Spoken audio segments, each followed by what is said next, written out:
Majority Floor Leader. Mr. Speaker, the next member to avail of the period of interpellation is the Honorable J.V. Ejercito from the Lone District of San Juan. The gentleman from the Lone District of San Juan, Representative J.V. Ejercito, is hereby recognized. Thank you, Mr. Speaker. Mr. Speaker, since I know that the distinguished sponsor and I and several of our colleagues are in the same position, let me just raise my manifestation regarding the budget cuts on the state universities and colleges. Mr. Speaker, top Philippine universities fared poorly this year's World University Rankings, linked by experts in higher to declining government support. This is yesterday's news revealing that our premier university, the University of the Philippines, have been excluded from the top 300 colleges and universities in the world. It is ironic that 3 or 4 decades ago, a lot of our Asian neighbors are going here in our country to study. I can't imagine what will happen now with this new development. Significant slash in our budget for education and public colleges in particular have been proven to have a tremendous effect in our educational institutions.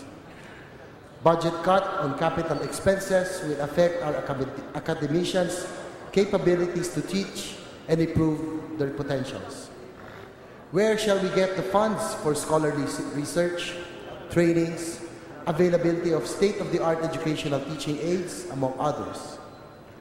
Mr. Speaker, UP Diliman case might be different because they have the Techno Hub and other commercial sources. But what about other SUCs who has no or very limited commercial capabilities?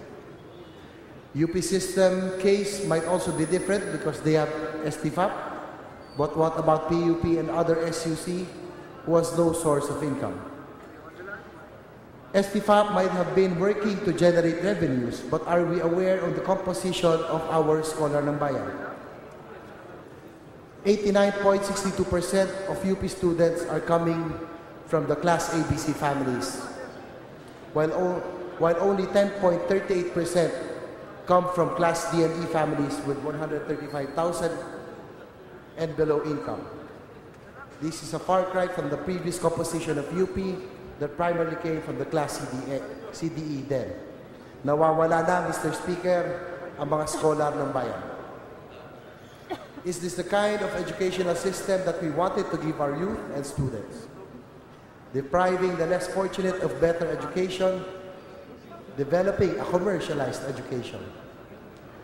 Mr. Speaker, this is a complete contradiction to our 1987 Constitution that stated, Article 14, Education, Science, Technology, and Culture and Sports. Section 1, the state shall protect and promote the right of all citizens to quality education at all levels and shall take appropriate steps to make such education accessible to all.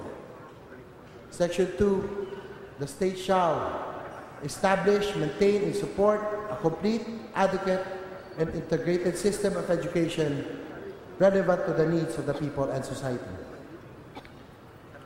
The state shall assign the highest budgetary priority to education and ensure that teaching will attract and retain its rightful share of the best available talents through adequate remuneration and other means of job satisfaction and fulfillment.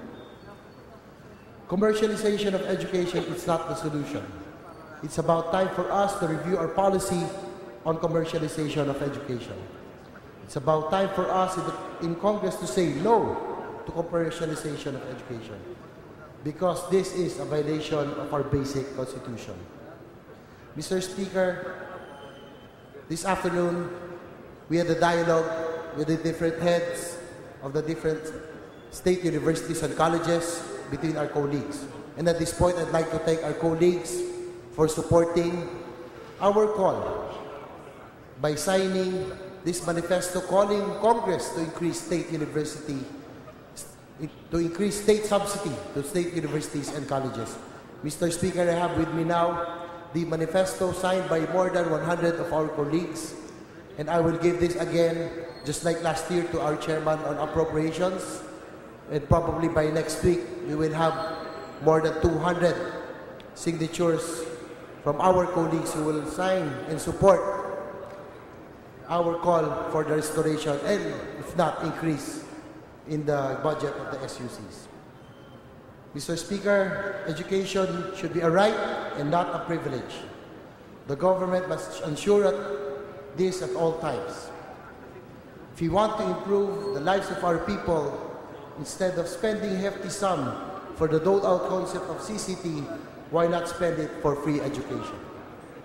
Ang isang graduate ang makakatulong sa pag-angat ng isang pamilya. Investing in the education of our youth and students has a long-term and greater value in our nation's future than CCT.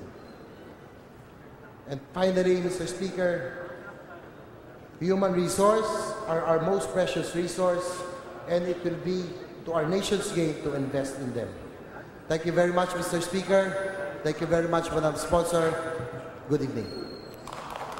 Majority Floor Leader. Mr. Speaker,